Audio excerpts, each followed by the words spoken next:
নমস্কার, আমি জ্যোতিষ সম্রাট বিনয় শাস্ত্রী। আশা করি ঈশ্বরের কৃপায় আপনারা ভালোই আছেন। আজকে আমার ভিডিওর আলোচ্য বিষয় তত্ত্ব নিয়ে। আমাদের যে কোনো ছক বিচার করার সময় তত্ত্বকে দরকার হয়। এই তত্ত্ব কি কতটা গুরুত্বপূর্ণ সেটা আপনার বিচারকালে বুঝতে পারবেন। আমি ছক বিচারের নিয়মাবলী যখন বলেছিলাম তখন বলেছিলাম তত্ত্বের কথা। 4টে তত্ত্ব, বা অ্যাকচুয়ালি তত্ত্ব 5টা: অগ্নি, পৃথ্বী, বায়ু, জল এবং আকাশ। কিন্তু আকাশ তত্ত্বে, যার মধ্যে আমরা সবাই আছি, অগ্নি, পৃথ্বী, বায়ু সবই আছি, যার জন্য আকাশ তত্ত্বকে সেরকমভাবে ব্যবহার করা হয় না। এই 4টেকে বুঝলেই হয়। 4টে কী কী? অগ্নিতত্ত্ব, পৃথ্বীতত্ত্ব, বায়ুতত্ত্ব এবং জলতত্ত্ব। এই তত্ত্বের প্রয়োজনীয়তা কী জানা? এই তত্ত্বের প্রয়োজনীয়তা হচ্ছে আপনি মানুষটা কেমন, আপনি জীবনে কতটা উঠতে পারবেন। ধরুন আমি বলি একজন আইপিএস অফিসার, ধরে নিলাম কথার জন্য, বা কোনো অ্যাডমিনিস্ট্রেটিভ ডিপার্টমেন্টের লোক। সে যদি খুব নম্র হয়, ভীষণ ভদ্র, ভীষণ ভীতু, ফেস টু ফেস কথা বলতে ভয় পায়, তাহলে কি সে পপুলার বা দক্ষ অ্যাডমিনিস্ট্রেটিভ কাজ করতে পারবেন? পারবেন না তো। তাহলে আপনি কোন পদে যাবেন? আপনার হয়তো তখন ব্রেন আছে, আপনার ট্যালেন্টের জন্য আপনি পারবেন যেতে, কিন্তু সেখানে গিয়ে কি আপনি দক্ষতার সঙ্গে কাজ করতে পারবেন? বা একজন তীব্র রাগী লোক, যে কোনো সময় সে চ্যালেঞ্জের মোকাবেলা করতে ভালোবাসে, তাকে যদি সাধারণভাবে টিচার করা হয়, তাহলে সে ছাত্রদের সঙ্গে কী করবে? কথায় কথায় ঝগড়া করবে। তাহলে এই আচরণবিধি আপনার কেমন হবে এটা বলবে আপনার তত্ত্ব। যে কোনো সমস্যাকে সহজে সলভ করতে আপনি পারবেন কি না, আমি এই তত্ত্ব দিকে বলে দেবো। সে তত্ত্ব কিন্তু বিরাট গুরুত্বপূর্ণ। তাহলে আমার এখনকার আলোচ্য বিষয় অগ্নিতত্ত্বকে নিয়ে। দেখুন, অগ্নিতত্ত্ব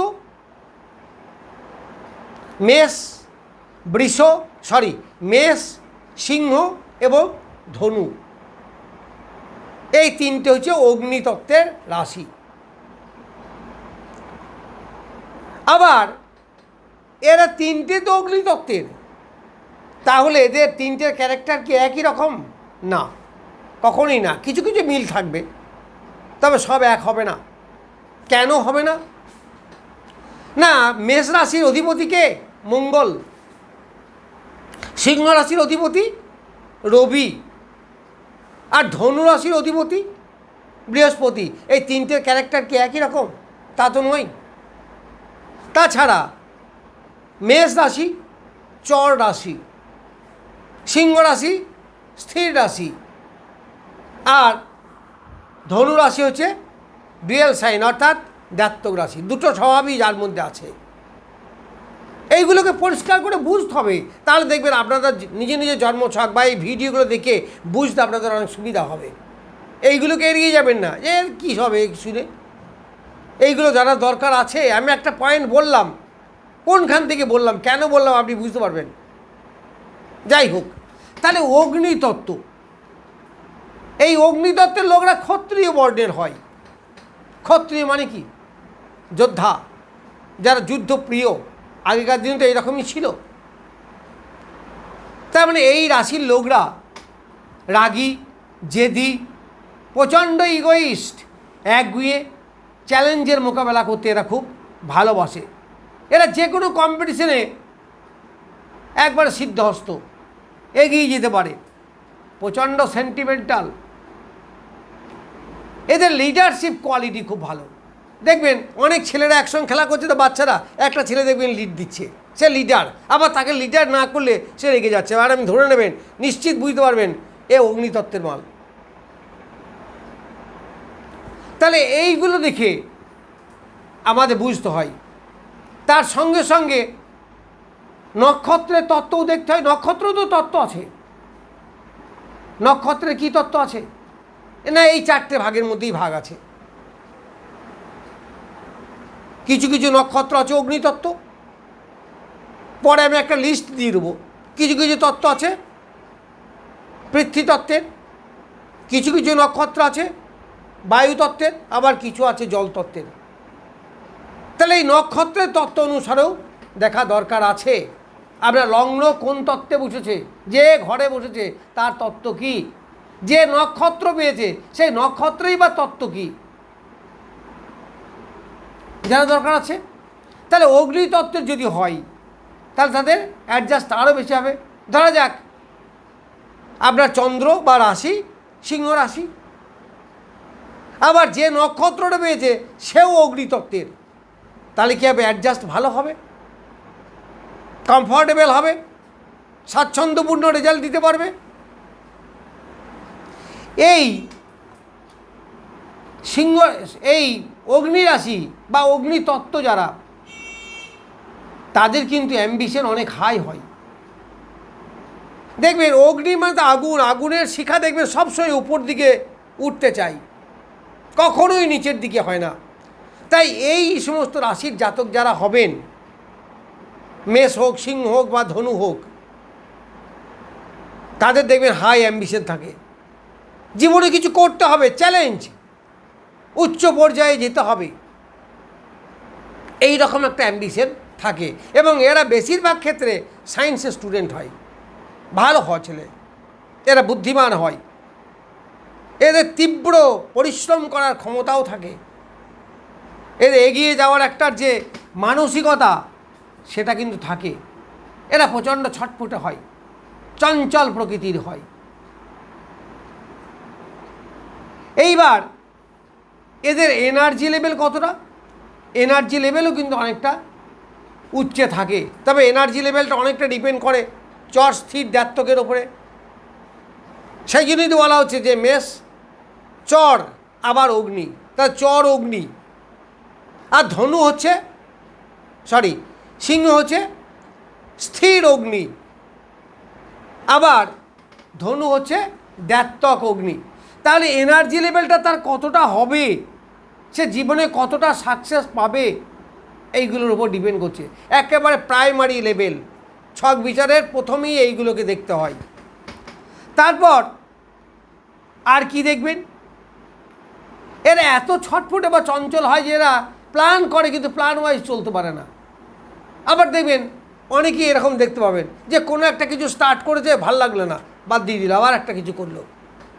কোনো একটা ব্যবসা করছে, ঠিক স্যাটিসফ্যাকশন চলছে না, ওটা বন্ধ করে দাও, আবার একটা করো। এই স্বভাব, মানে এদের ধৈর্য খুব কম। আবার এরা রুটিন ওয়াইজ এরা চলতেও পারে না। তাহলে এই যেগুলো আপনি বলি যে আপনি খুব ছটফটে, আপনি কোনো জিনিস পেটে রাখতে পারেন না, সব কিছু ফরওয়ার্ড করে বলে দেন, এগিয়ে যাওয়ার খুব নেশা, জীবনে বড় হওয়ার নেশা প্রত্যেকেই থাকে আমাদের, কিন্তু এদের নেশা খুব তীব্র এবং যেন তেন প্রকারের না অনেক উচ্চে যায়। এইবার ট্যালেন্টের কথায় যদি আসি, এরা খুব ট্যালেন্ট হয়। দেখুন, ট্যালেন্ট বলতে বুদ্ধিমান, কিন্তু এখানে দুটো জিনিসকে আমি বোঝাবো, একটা হচ্ছে জ্ঞান আর একটা যে বুদ্ধি। জ্ঞান আর বুদ্ধি তো একই রকমের, হ্যাঁ অনেকটা কাছাকাছি বটে। জ্ঞান যেটা দেয় আমাদের বৃহস্পতি, বড় লোকটা খুব জ্ঞানী, লোকটা খুব পণ্ডিত।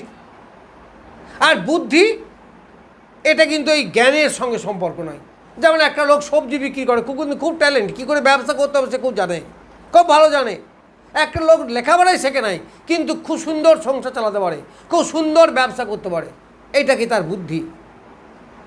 এই জ্ঞান এবং বুদ্ধি দুটোই থাকে এই অগ্নিতত্ত্বের লোকেদের মধ্যে, যার জন্য এদের সফলতার হারও অনেক বেশি। এদের মধ্যে থাকে প্রচণ্ড ক্রিয়েটিভ পাওয়ার। এরা একদমই চুপচাপ বসে থাকা পার্টি নয়, এরা প্ল্যান করে, প্ল্যানকে সাকসেস করার জন্য তীব্র চেষ্টাই করে। এরা ভেঙে দাও, গুড়িয়ে দাও, আবার নতুন করে করো। যেটা হচ্ছে না সেটা নিয়ে বসে থাকো না। অনেক বাচ্চাদের দেখবেন ছোটোবেলায় প্রচণ্ড দুরন্ত, তাকে কিছু খেলনা দেন, সে ভেঙে দেখবে এর মধ্যে কী আছে, আবার সেটাকে জোড়া লাগাবার চেষ্টা করবে। এরা হচ্ছে অগ্নিতত্ত্বের জাতক। এদের ধৈর্য কম, এরা খুব ছটফটে, এরা খুব ডিস্টার্ব করে, বাড়ির লোককে খুব ডিস্টার্ব করে। এরা যখন রেগে যায় আশেপাশের লোককে জ্বালিয়ে দেয়। দুই একটা বাড়িতে দেখবেন কিছু কিছু লোক থাকে বা ফ্যামিলি মেম্বারদের মধ্যে কেউ কেউ এত রাগী কিছু বলা যায় না, প্রচণ্ড সেন্টিমেন্টাল, একটু কথা বললেই তার গায়ে লেগে যায়। তাহলে এই যে তত্ত্বগুলো, এই তত্ত্বগুলো সবই আসছে অগ্নিতত্ত্ব থেকে, এই ক্যারেক্টারগুলো সবই। এইবার অগ্নিতত্ত্বের আবার তিনটে ভাগ আছে। মেষ, সেও তো অগ্নি, তার অধিপতিকে মঙ্গল, তার এনার্জি কি চল রাশি এটা, আবার এটা কি পুরুষ রাশি। আবার সিংহ, সিংহ কি, সিংহ হচ্ছে স্থির রাশি, তাহলে স্থির আবার অগ্নি রাশিও বটে। আবার ধনু,